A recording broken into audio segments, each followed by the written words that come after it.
Founder conflict. It is very common when I talk to clients that they bring up the fact that their co-founder or the founder that they may be working for, if they're just a level below, is causing some kind of conflict.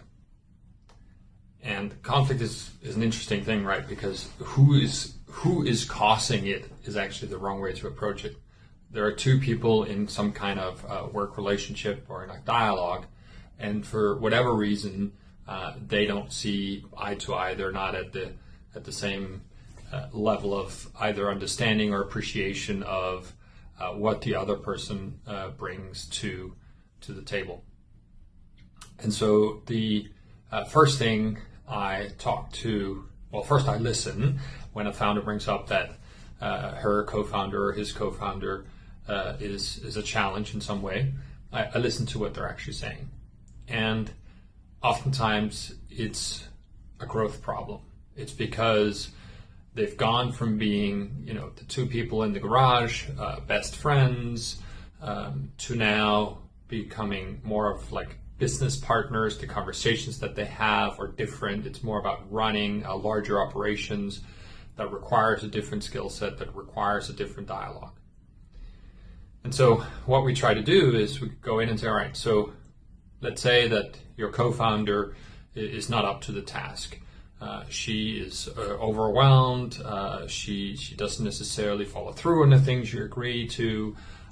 She may be in a poor mood. She may affect the company culture. There might be all these different things that's happening with her.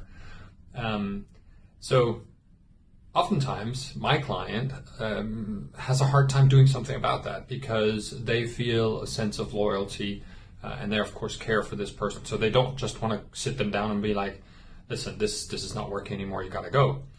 So we try to figure out, okay, how can we look at this person with some level of empathy? How can we say, all right, they're in this situation because why is she operating or not operating as well as we want her to?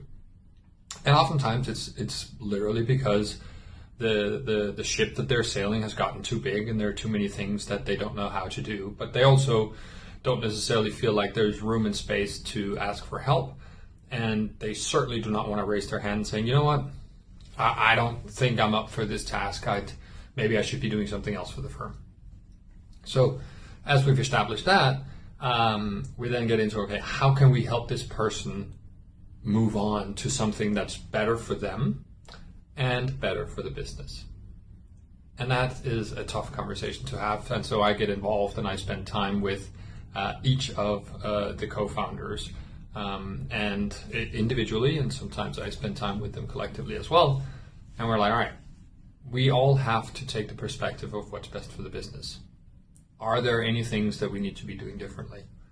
And so in many ways, it starts kind of as a couples therapy, if you will, and then it evolves to a more tactical and strategic discussion. And in most cases, the founders afterwards are in much better places. They're still friends. They still respect and care for each other, and nobody has really gotten their feelings hurt. But it's a process of discovery with each other and self-discovery about what actually is important. So if you find yourself in this situation where you and your co-founder are not seeing eye to eye, try to do the following. One, really look at it from their perspective. How has their world changed? What is it specifically about what's happening that's not working?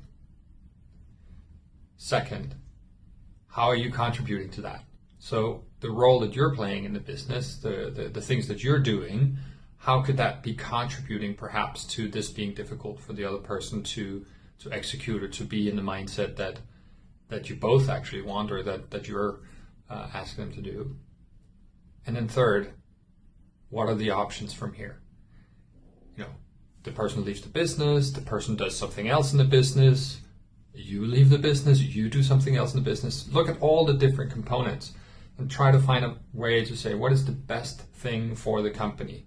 And that might require you to do something else. It might require them to do something else. It might require somebody else altogether coming in and taking over and you going back to being perhaps specialists where you started. But you really do need to look at all the options before you determine and decide that it's the other person that's the issue. At the end of that, come to them with care, love, and respect, and say, I've been battling with this issue. I've been dealing with it. I'd like to talk to you about it. I have some ideas. I've gathered some thoughts. We can start there. Or are you happy with the way things are? And why are you not happy? And then essentially try to guide them through the same 3 steps. And I think at the end of it, both of you will be happier. Both of you will be in a better place. And everybody can move on to create the best company that you can together, or the best companies you can individually.